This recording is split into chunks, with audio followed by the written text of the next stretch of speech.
Buenas noches, yo soy el señor Ángel Mejía, soy maestro pastelero y pertenezco a la Asociación de Maestros Cocineros de México.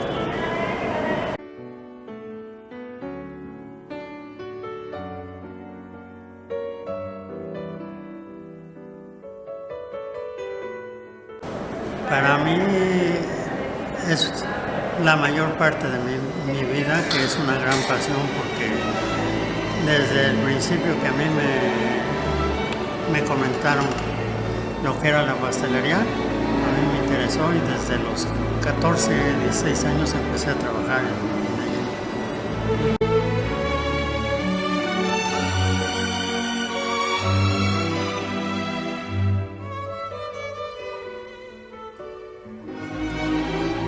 Sí, yo creo que un poco más de las expectativas que yo tenía, porque en mi tiempo no había una carrera gastronómica como tal. Nosotros nos hicimos en la batalla, en la hotelería, restaurantería, donde quiera que nosotros trabajamos, y fue una muy buena escuela porque a nosotros nos hizo por sí mismos el trabajo.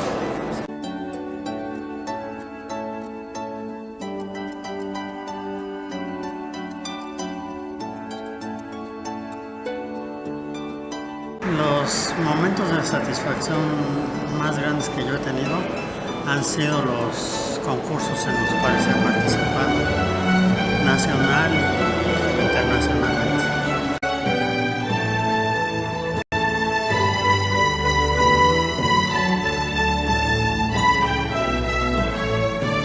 Para mí el ser maestro cocinero es un gran orgullo.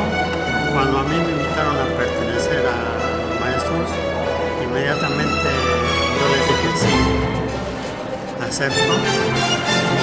Desde la primera vez que yo me comprometí, ese es mi lema.